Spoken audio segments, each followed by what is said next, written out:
Good morning students.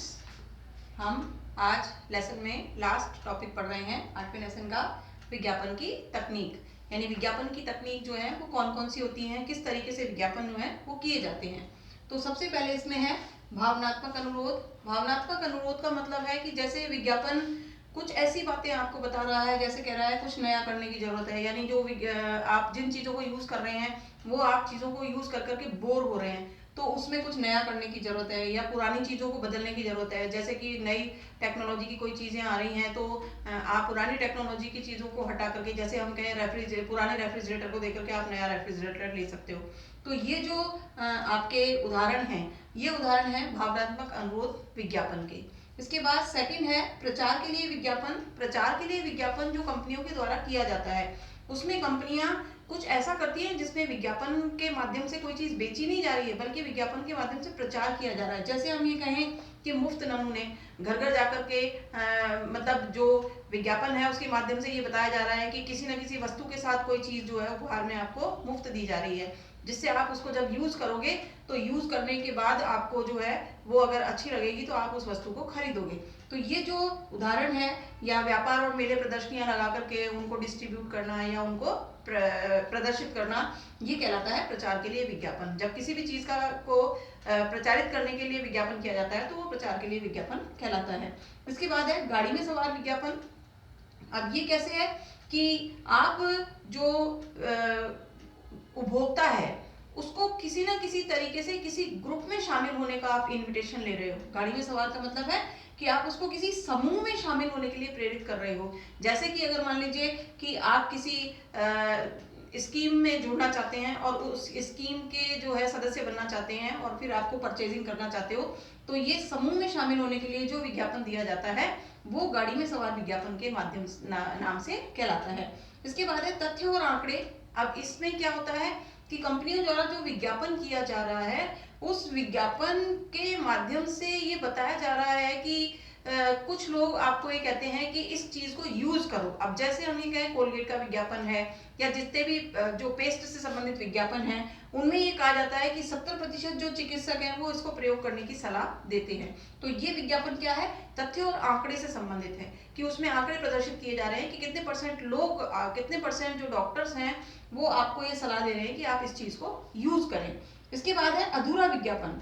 अधूरा विज्ञापन का मतलब ये है कि उस विज्ञापन में ये तो बताया जा रहा है कि जो वस्तु आप खरीदने जा रहे हो उसमें क्या क्वालिटी है, लेकिन उसमें ये नहीं बताया जा रहा कि उसमें उसके मुकाबले जो दूसरी वस्तुएं हैं उनके मुकाबले कितनी ज्यादा क्वालिटी है। तो जैसे हम ये कहें कि हॉर्लिक्स हॉर्लिक्स जो है वो बच्चों को न्यूट्रिशन प्रदान करता है, ये विज्ञापन में बताया जाता है, लेकिन ये नहीं बताया जाता कि अन्य जो प्रोडक्ट्स हैं उनके मुकाबले कितना न्यूट्रिशन प्रदान करता है। तो ये जो विज्ञापन होता है ये अधूरा विज्ञापन कहलाता है। इसके बाद है समर्थन।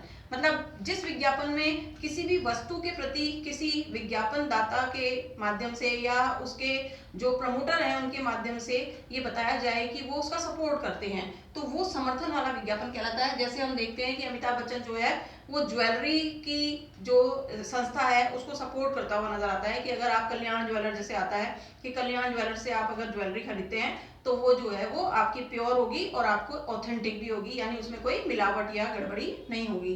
तो ये जो विज्ञापन होते हैं ये समर्थन वाले विज्ञापन होते हैं। इसके बाद है आदर्श परिवार आदर्श बच्चे।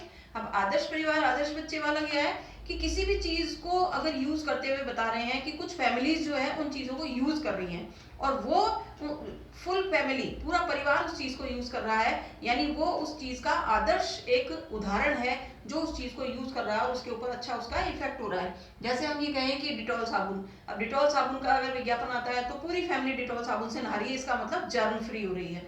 तो ये विज्ञापन जो होता है ये आदर्श परिवार और आदर्श बच्चे के माध्यम से होता है। देशभक्ति वाला विज्ञापन। अब देशभक्ति वाला विज्ञापन में क्या है कि जैसे हम ये कहें कि कोलगेट का है कि कोलगेट जो है उस वो बच्चों की ये निहार शांति आंवला जो है बच्चों की शिक्षा की ओर पैसा जा रहा है 5%। तो ये जो विज्ञापन है ये विज्ञापन देशभक्ति से संबंधित विज्ञापन होते हैं, जिनमें किसी वस्तु के माध्यम से किसी समाज के किसी वर्ग को, विशेष को जो है प्रोत्साहन देने के लिए कार्य किया जा रहा है। इसके बाद है ग्राहकों से पूछताछ।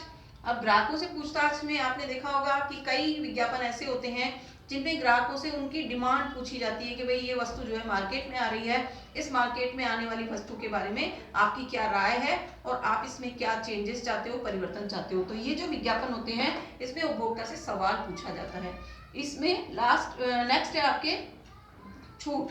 अब यहाँ क्या है कि आप अगर किसी संस्था का सदस्य बन के परचेजिंग करते हो तो आपको वो सदस्य बनने पर किसी भी ब्रांड पर जो है वो 20% छूट दी जा रही है। जैसे हम ये कहें कि बहुत सारी पहले ऐसे संस्थाएं थी जो आपको ग्रुप में, जैसे हम अगर मिलिट्री कैंटीन का उदाहरण लें कि मिलिट्री कैंटीन में अगर आप परचेजिंग करने जाते हो तो आपको कुछ % छूट मिलती है हर चीज़ों के ऊपर। तो ये जो है ये छूट वाला विज्ञापन है। इसके बाद है सैरोगेट विज्ञापन। सैरोगेट विज्ञापन का मतलब ये है कि जो बनाने वाली कंपनियां हैं वो उस विज्ञापन को स्वयं नहीं दे रही हैं बल्कि किसी और की तरफ से उस कंपनी का विज्ञापन आ रहा है, तो ये सरोगेट विज्ञापन कहलाता है।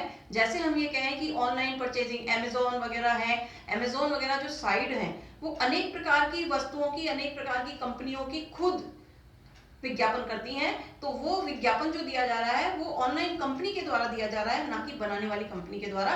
तो ये जो विज्ञापन होते हैं ये सैरोगेट विज्ञापन कहलाते हैं। आज हमारा लेसन नंबर 8 खत्म हो गया है। अब अगले टॉपिक में हम लेसन नंबर 13 स्टार्ट करेंगे। आपको मैं कल जो टेस्ट होने वाला है आपका, उस टेस्ट के संबंध में आपको मैं बता दूं कि उसमें आप उन चीज़ों को प्रिपेयर करें जो टॉपिक्स दे रखे हैं, जिनके बीच में इन्वर्टेड कॉमास में चीज़ें दे रखी हैं, उनको आप एक बार प्रिपेयर करें तो आप पेपर अच्छे से कर पाएंगे। और पेपर जो होगा वो पूरा आपका डिस्क्राइब करने वाला होगा, ना कि आपका ऑप्शनल होगा। ठीक है, इसके आगे का टॉपिक हम अगले लेक्चर में करेंगे।